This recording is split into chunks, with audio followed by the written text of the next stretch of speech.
Now in this video today we will see the total derivative of a vector field is a bounded linear map. In the last in some last videos we have seen the total derivative of a vector field is always a linear map from Rn to Rm, and the vector field is defined from Rn to Rm. Now today we will see that such a linear map is always a bounded linear map. The definition of the bounded linear map you can see on any book about the function analysis. You can see like Balmohan, Limaya, or so many other books. You can see what's the definition of a bounded linear map.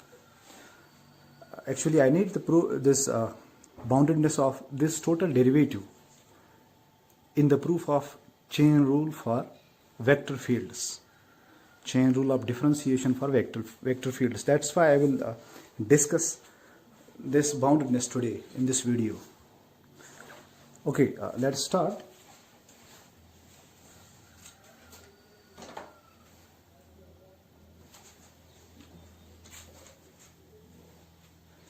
For this, first of all, we will define a function on Rn called the norm on Rn. So Rn, you already know Rn is the vector space of n tuples of real numbers over the field of real numbers. So we have Rn equal to x1, x2, so on xn, such that xi's belong R with 1 less or equal I less or equal n. This is a vector space over R. Then any function, the function usually denoted by this symbol from Rn to R, or R0. I will use this notation where here R0 stands for set of all non-negative real numbers.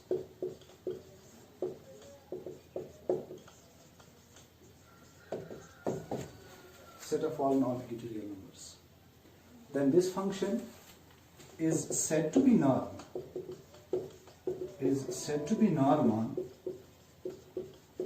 On Rn if it satisfies some conditions. The first condition is that norm of any point of x, any point x of Rn is greater or equal to 0 for every x belong to Rn, and norm of x is equal to 0 if and only if x is equal to 0. So this maps every point to a non-negative real number. In fact, every non-zero point is mapped to a positive number of real line, because we have this condition, norm of x is equal to 0 if and only if x is 0. Means it vanishes only when the point is situated at origin. Otherwise, the value of this norm x is strictly greater than 0. Second condition is, if you choose, this is a vector space over the field of real numbers. So if you choose any point, some alpha or some c from R, and multiply to any point of Rn, that must again belong to Rn, because Rn is a vector space, therefore it must be closed under scalar multiplication. So if I take Cx, I can apply norm because Cx belongs to this one, and I am defining norm to be a function from Rn to R0. So norm of Cx must be equal to mod of C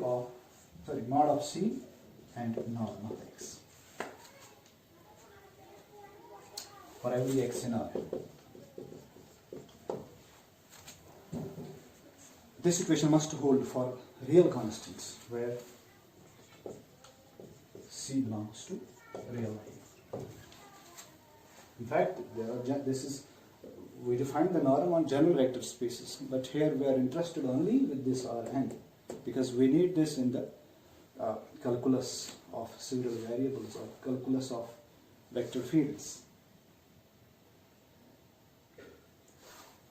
Then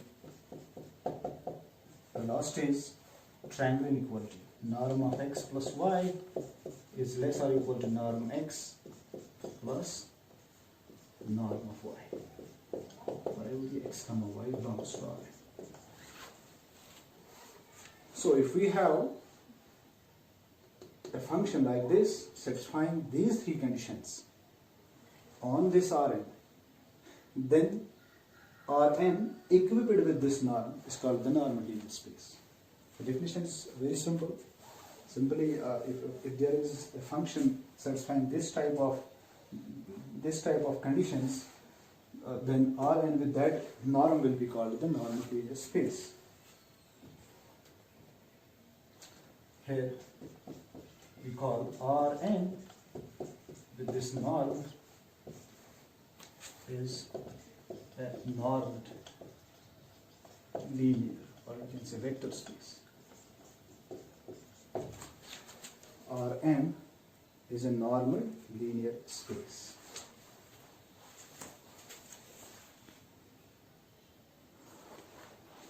Now I will give you the example of one of the special norm on Rn.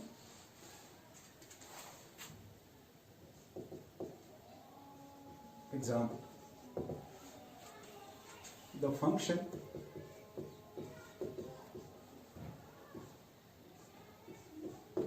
from Rn to R defined by or not defined by norm of x, where x here is a point of Rn, means it will be something x1, x2, so on xn.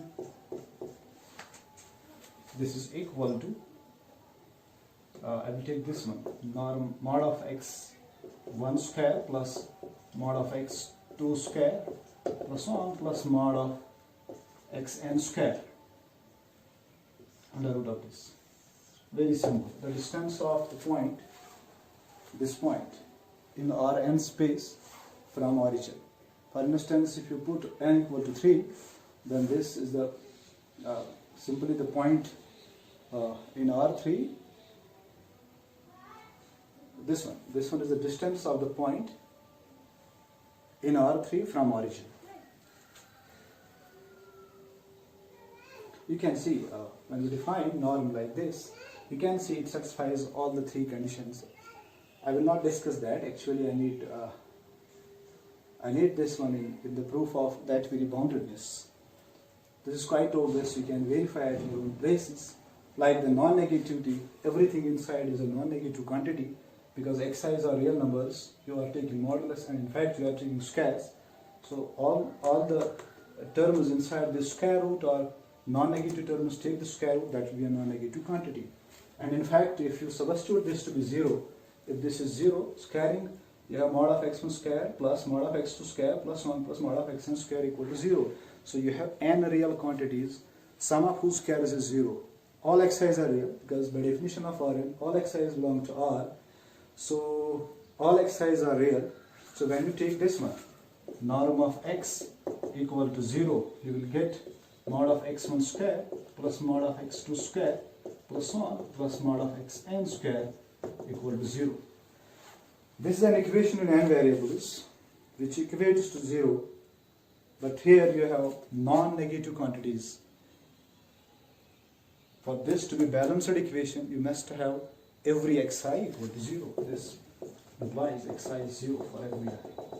That will imply this point x is 0. This one. Then you can see the others. So this is the one of the norm on Rn.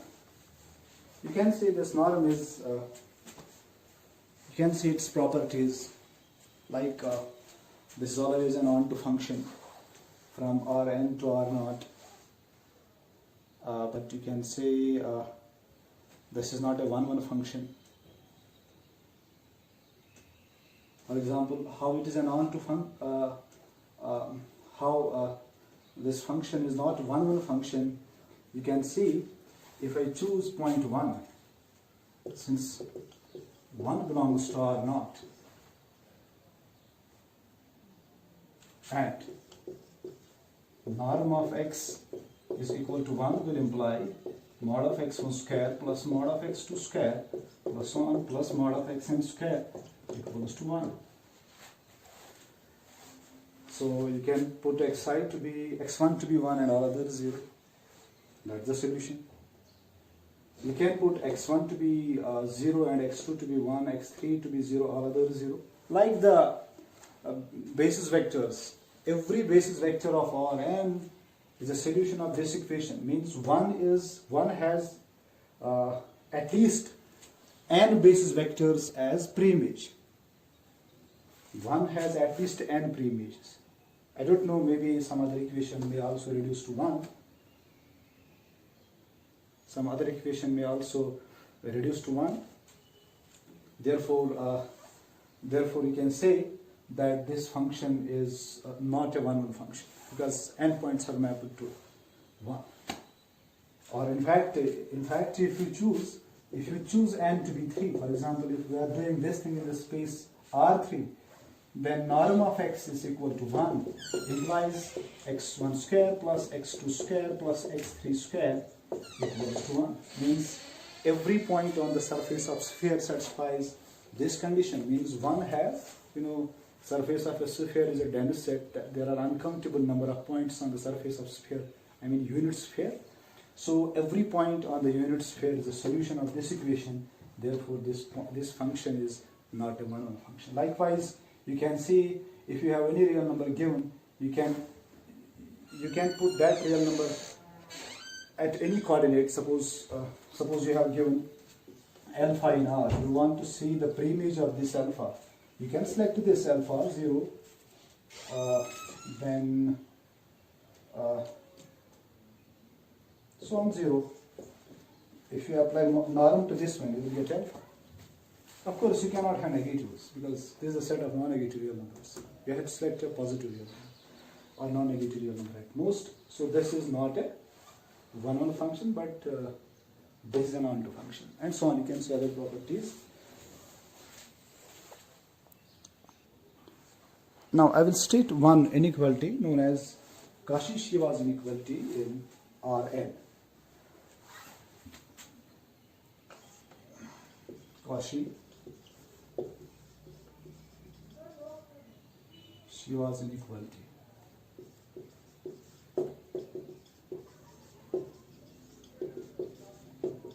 In Rn. This says if x comma y belong to R of n, with x is the point of Rn, means x will be n tuple, say x1, x2, so on xn, y will be y1, y2, so on yn.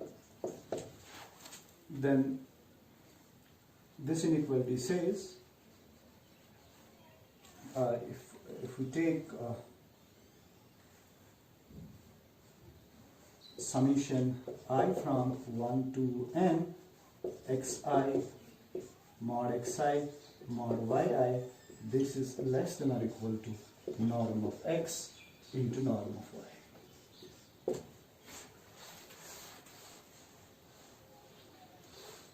Norm x into norm y. We call this as Cauchy-Schwarz inequality. I don't need the proof, or neither I will discuss the proof of this one because I just need the support of this one. I need the proof of this inequality in the proof of boundedness of total derivative. Now we are ready to discuss the boundedness of total derivative, linear. Now let us see the boundedness of total derivative. Let f from s contained in Rn to Rm be a differentiable vector field at a point A in S. Of course, A is interior point of S. A interior point of S. A interior point of S. Then we know we can write the total derivative of f at a. Total derivative at a evaluated at point y is equal to summation k run from 1 to m delta of fk at a dot y into ek, where ei is the basis of the space Rm. This we know. I can write this as, in expanded form, delta of f1a dot y into e1 plus delta of f2a dot y into e2 plus so on, plus delta of fm a dot y into e. You know, this is true for every y in Rn. This equation. Now, you know, this is m vector. It's like this: delta of f1a dot y into 1, 0, so on, 0. The value of the first basis vector of Rm, plus delta of f2 at a dot y, then 0, 1, 0, so on, 0, then plus, so on, plus delta of fm at a dot y into 0, 0, so on, 1. You know, all these are scalar quantities. We discussed this several times in the previous videos. This is a scalar quantity. Once I multiply, I get first component this one, other is 0, here, first is 0, second component this, other is 0, then so on. The first m minus 1 component is 0, this will be the last component of this vector. After then I will add all these, I get here m vector, delta of f1a dot y, because you are adding all these m vectors, so we add them component wise, we get delta of f2a dot y, so on, delta of fma dot y. This is our TA at y. Now I will take the norm of this TAY. TAY norm. Of course, norm is the same here. Even though we have the space Rm, we define the norm for Rn, where n is a positive integer. In particular, you have Rm here. So norm is the same. That vary some of the squares of moduli and the root. So what is the value of this one here? By the definition of norm, you know, you have to take mod of this square plus mod of this square plus mod of this square, then under root. So it's under root of mod of delta f1a square plus mod of delta f2, sorry, here it's dot y also, square, then a dot y square plus so on, plus delta fm a dot y square.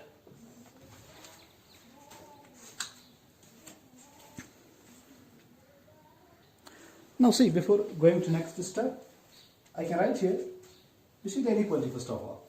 You have, if you have mod of, suppose, x1 plus mod of x2.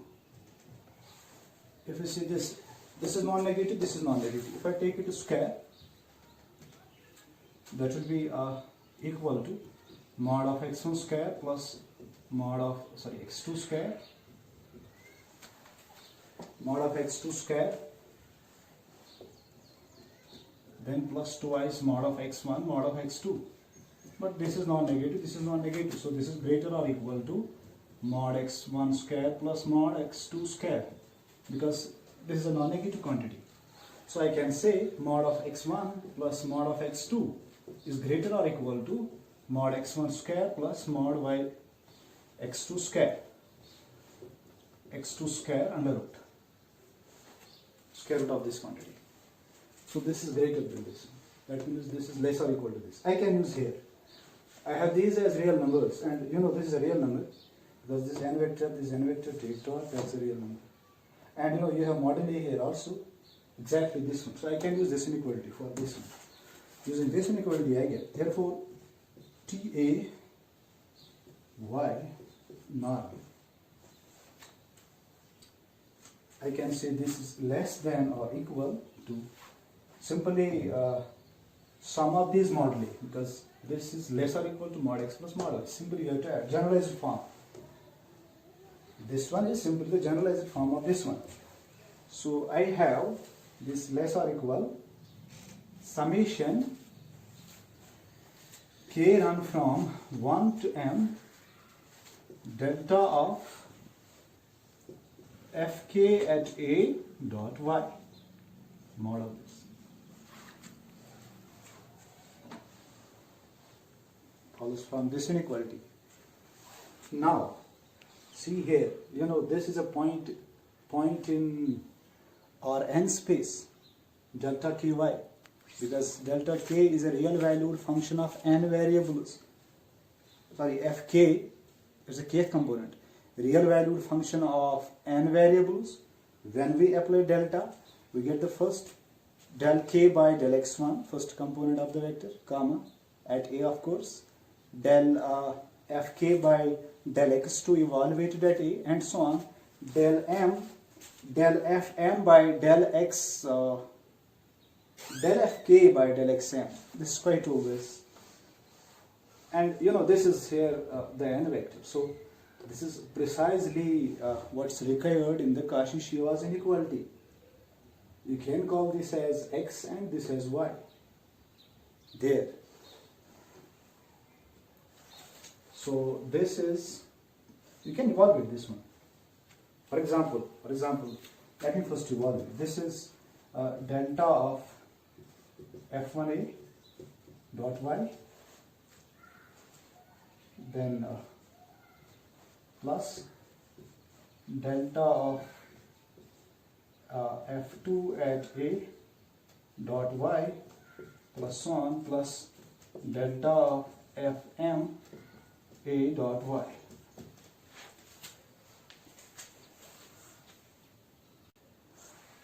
Now let me evaluate one term. Say the first one, delta of f1a dot y. Actually I have not written the Cauchy-Schwarz inequality in this form. That can also be written in this form. अब मैंने उस तरह लिखा, so I will explain in that way. So mod of this quantity will be equal to, when we evaluate this one, it will be delta f1a by del f1a by del x1. Then you have del f1a by del x2, so on, del fn,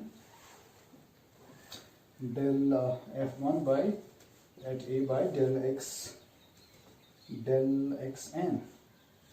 It starts with y. Y is itself a vector in Rn. Let me suppose it is y1, y2, so on up to yn. Xn vector. Then its modulus. What is the product? Dot will be simply, you can say, it will be the product of all these, then plus. So I can write summation. Okay, let me write in the expanded form. So it will be del f1a by del x1 dot y1 plus del f1a by del x2 dot this y2 plus so on, plus del f1a by del xn dot yn. Now apply the triangle inequality of modulus. You get here less than or equal to mod of all these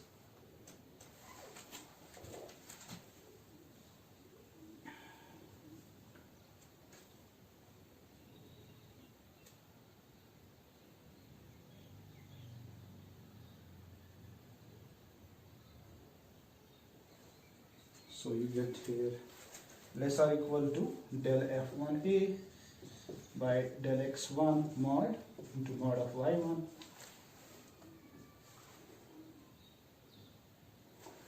plus so on, plus last is del f1 at a by del xn into mod of y. Okay, I can write this in this way.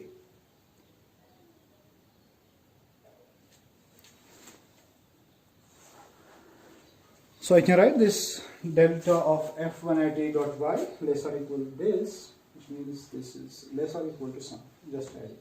Now here I will apply the Cauchy-Schwarz inequality. What is that? You have these as xi's and these yi's. So this will be less than or equal to norm of del f1 at a by del x1 into norm of y. So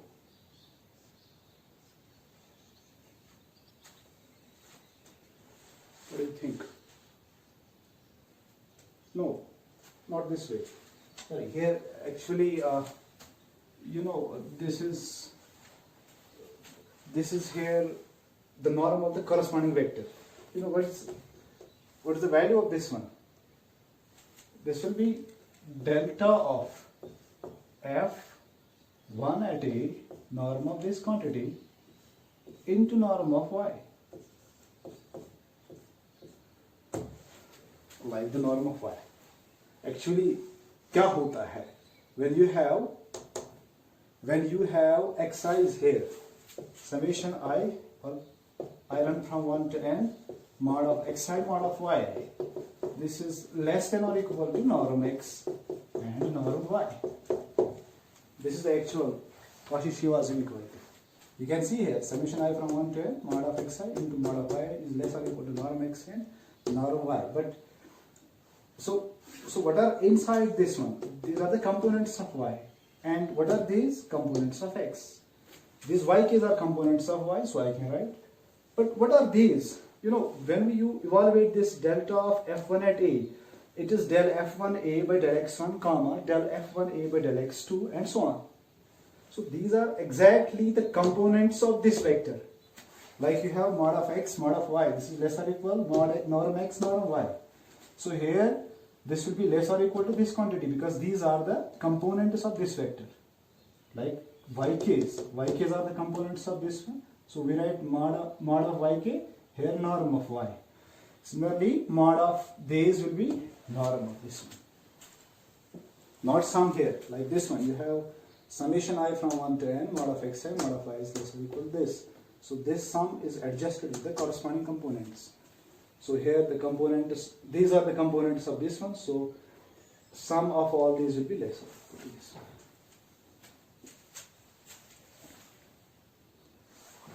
So this is the value of first term. We have evaluated the first term in this sum. That was delta f1a dot y mod of this one. That's less or equal to this, which is finally this less or equal to this. That's the first. Similarly, you can evaluate second. What is delta f2a dot y? That will be less or equal to delta f2a dot y. Similarly, the mth, so on. You can calculate all mth also. That will be delta of fma dot y. Say this norm y. Now substituting the value of all these terms, all these moduli here, all these moduli, delta f1a, delta f2a, and so on, in this very equation, you get using these values. You just calculate at your own places the value of this one for the satisfaction. For the value of this one, just evaluate this, dot this, apply Cauchy-Schwarz inequality. First of all, apply that triangle inequality here, and then put the sum in this way, and then apply the Cauchy-Schwarz inequality. So if we use these values, we get t TA of y, norm of TAY, that's less than or equal. See, value of each term is like this. So y will be in each term. So I can write summation k run from 1 to m delta of fk at a norm of this into norm of y. So this is the value of TAY. Norm of T A at y is less or equal to this quantity. Now I will call this one, the factor on the right hand side, as m. You can see the value of this one. This is a real number. You are taking the derivatives of fk. You are then applying, you are evaluating all those at a. You are taking the norm.